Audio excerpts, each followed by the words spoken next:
nouveau label est apparu dans nos supermarchés avec une promesse étonnante.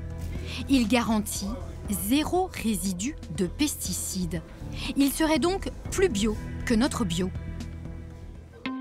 Mais 0 résidu de pesticides, est-ce possible? Moissac, dans le Tarn-et-Garonne.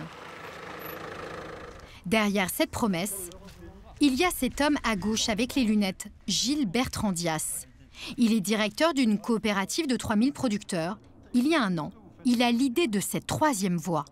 On prend de ce qui se fait de très bien dans l'agriculture biologique, on prend aussi de ce qui se fait de très bien dans l'agriculture conventionnelle pour, en tout cas, garantir aux consommateurs une qualité sanitaire qui est fondamentale évidemment pour la santé publique.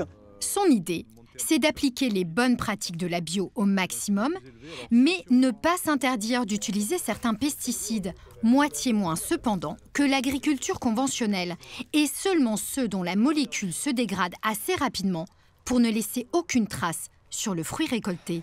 Là, on a de la Pink Lady, ici, on a de la Gala, et on arrive dans la parcelle d'Ariane, plantée en 2003. Christophe Belloc est un de ceux qui a été conquis par son idée. Il a fait l'expérience 0 résidu de pesticides sur une des parcelles de son verger de pommes. Voilà.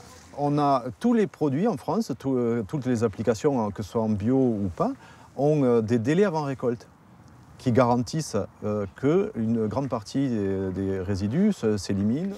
L'agriculteur dispose d'une liste verte de produits qu'il a le droit d'utiliser.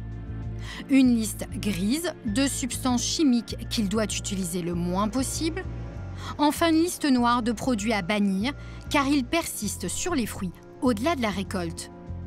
Autrement dit, la promesse du label, ce n'est pas le 0 utilisation, mais contrairement au bio, il s'oblige à une obligation de résultat.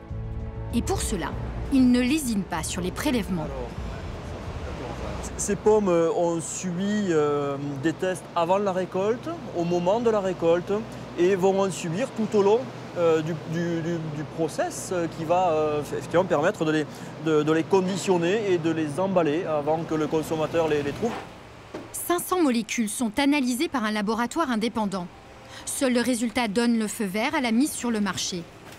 D'ailleurs, pour sa première récolte, une partie de la parcelle de Christophe a été recalée. Christophe, la parcelle qui n'était pas conforme au 0 résidu à la récolte représentait combien d'hectares? Sur les 5, puisqu'elle était 2. Voilà, donc sur les 5 hectares, il y a eu 2 hectares qui n'étaient pas conformes à la promesse 0 résidu de pesticides et la récolte, donc qui sont aujourd'hui dans le côté conventionnel. Ça, pour vous, c'est une perte C'est la marge supplémentaire qui disparaît. Voilà, donc on retombe sur des prix qui sont habituellement des prix de la variété. Christophe va persévérer, car le label 0 résidu de pesticides lui permet de vendre ses pommes 30% plus chères qu'en conventionnel.